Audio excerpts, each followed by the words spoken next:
Siap-siap harga mobil anyar bakal terdiskon besar-besaran. Lantaran relaksasi pajak penjualan atas barang mewah atau PPNBM siap berlaku 1 Maret hingga November mendatang.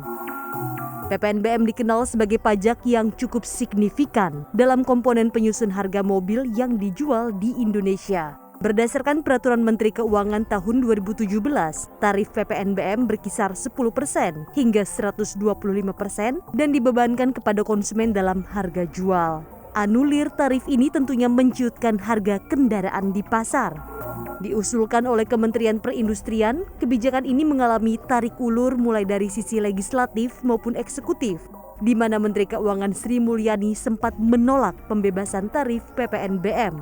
Namun Kementerian Perindustrian mencari jalan tengah berupa pembebasan pajak secara bertahap yang dievaluasi setiap 3 bulan sekali.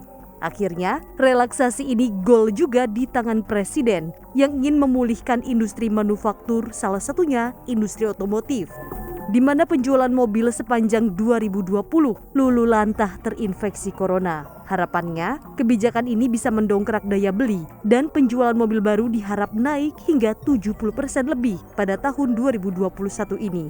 Penghapusan PPNBM ini memantik optimisme di pasar saham, melesatkan saham emiten otomotif dan komponennya. Belum lagi sektor ini diguyur insentif pengaturan mengenai uang muka atau DP 0% dan penurunan ATMR kredit atau aktiva tertimbang menurut risiko.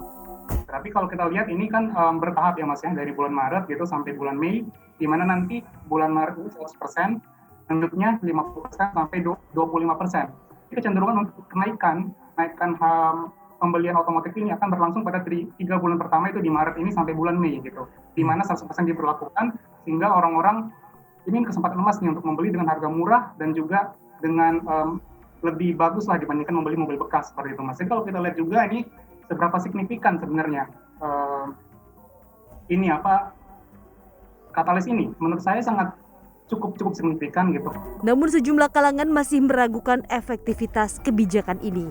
Salah satunya karena fokus masyarakat di masa pandemi adalah pemenuhan kebutuhan sehari-hari dan produk kesehatan. Tidak langsung elastis ya dampak penurunan PPNBM terhadap otomotif jika tidak disertai tadi dengan protokol dan kemudian kepercayaan diri terkait dengan vaksin dan pemulihan ekonomi. Jadi itu harus disertai dengan itu karena apa? Orang akan membeli mobil kalau memang ada confidence bahwa nanti kesehatan akan semakin membaik dan kemudian mereka juga membutuhkan untuk mobilitas ya, artinya ada mobilitas kembali dan ya karena otomotif ini kan diperlukan untuk mobilitas untuk kembali bekerja. Dengan PPNBM-nya ini kalau 100% mungkin di kisaran antara 15 jutaan sampai 20 juta lah selisihnya gitu ya bisa terjadi. Dan itu memang lumayan signifikan gitu. Tapi yang kita lihat kemarin sebenarnya bahwa tetap banyak, kita juga melakukan satu survei ya kemarin dari sisi ya used car industry gitu. Bahwa banyak orang-orang yang memang tadinya pengen beli mobil pun juga meskipun dia pikir pengen mau beli mobil baru, dikarenakan ketidakpastian kondisi sekarang gitu ya, jadi mereka masih bilang mungkin agak takut juga gitu untuk berinvestasi di mobil baru, tetap maunya membeli mobil bekas juga. Gitu. Ya, harus diingat, selama masih ada pandemi menginfeksi Ibu Pertiwi, maka mobilitas masyarakat masih bakal tercekat. Imbasnya konsumsi hingga investasi tertahan dan ekonomi tak bisa maksimal berjalan. Harapan kita bahwa mereka bisa memproduksi sesuai dengan terjadinya peningkatan apabila peningkatan volume terjadi di bulan Maret mendatang hingga bulan Mei.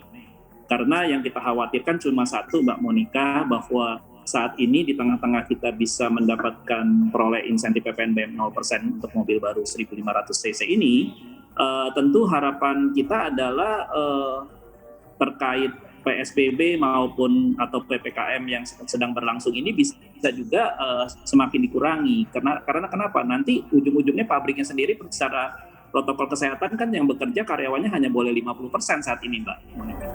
Maka kini semua berharap pada pemulihan ekonomi. Namun mampukah Indonesia melangkah dengan derap cepat keluar dari titik nadir dan kembali ke masa pra-pandemi?